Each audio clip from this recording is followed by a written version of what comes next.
Yan mga guys, biglang humaba yung buhok ko. Yan, di ba? Mahaba na yung buhok ko mga guys. Yan, welcome to my vlog. Yan.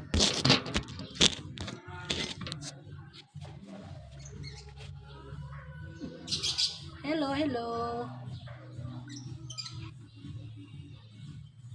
Pinahaba ko ang buhok ko ngayon para maiba naman, di ba? Para maiba po yung ating outfit, ating itsura. Yan, nakakasawa na. Yan mga guys, welcome to my vlog. Yan, tatapos ko lang sa bahay, nandito na ako sa tindahan ko. Tapos na po ako maglinis, nagsaing na po ako. Kaya lang ang ulam, hindi ko po alam kung ano ulam namin kasi hindi ko alam kung dito kakain yung mga kasama ko sa labas. Pero nagready na rin ako ng kanin kasi kahit na lang ano kapag nandito sila yung ulam namin.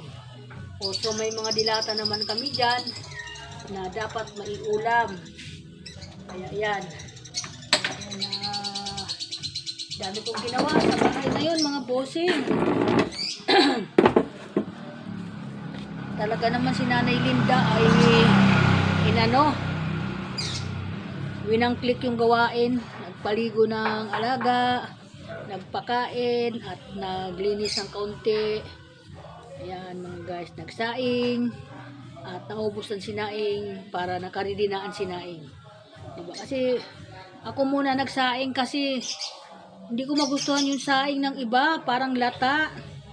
Kaya hindi sakto ang sabaw. Ako kasi tinatakal ko yan, yung bigas. Lalo na yung bigas ko, yung imported na bigas na Sakura.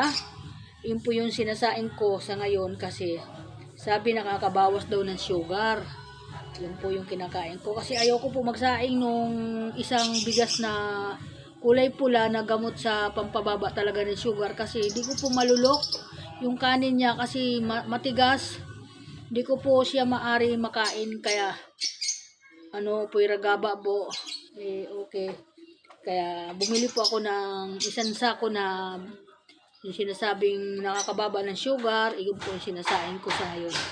Medyo may kamahalan nga lang pero di bali kung medyo mababawasan naman yung aking nararamdaman ay okay lang yun kahit medyo mahal.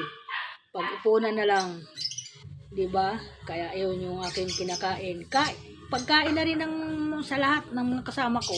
Hindi naman pwede magdalawan saing kami. Yung iba-iba ang bigas, yung ako iba ang kanin ko. Kaya sinasabay ko na sila. Maliit na bagay lang 'yan. Ano lang naman 'yan. Ganun lang po para po hindi magdubli-dubli ang gastos. Kaya ayan, tapos na po ako, nandito na ako sa tindahan ko, nagbabantay. Kanina pa po ako, nagwalis ako ng kalsada. Yun po yung aking ginawa. Yun po, pinaalis ko muna yung mga kasama ko sa bahay. At para makagawa ko ng aking ginagawa ng maayos, hindi walang istorbo ba.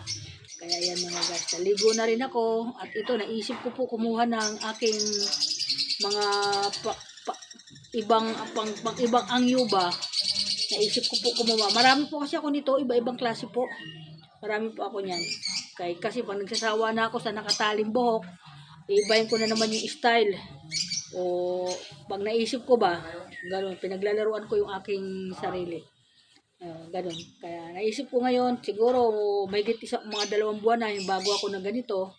Kaya nag-try uli ako kasi ang ginagawa ko kasi, sinashampoo ko muna ito bago kong gamitin. Siyempre, naaalikabukan siya dyan sa aking lagayan. Kaya gano'n. Kaya okay, welcome to my vlog. Magandang umaga, wala pang tanghalian. Thank you so much sa mga follower. Maraming salamat sa lahat ng viewer. Maraming salamat sa mga nag-view sa akin, sa inyo. Kung wala kayo, ay siyempre, kayo po yung nagpapasaya sa buhay ko. Kaya, welcome to my vlog. At lagi po tayo mag-iingat mga guys. Mahal na mahal ko kayo lahat. Kahit saan sulok ng mundo. Lahat po ng mga solid follower ko. Lahat po ng mga kaibigan ko dyan sa social media. Relate ko po yon na pagmamahal nyo kay Nanay Linda. Ayan po, kaya thank you so much. Kaya sobra ako nagpapasalamat sa inyo. Okay, bye-bye. Ingat po ang lahat. Lalo na sa mga anak ko, mag-ingat kayo. Ayan. Thank you. Bye-bye po mga apo ko. Ingat. Bye-bye. Andito ang lola nyo. Naglilibang na naman. Mag-isa lang siya dito ngayon. Thank you. Bye-bye.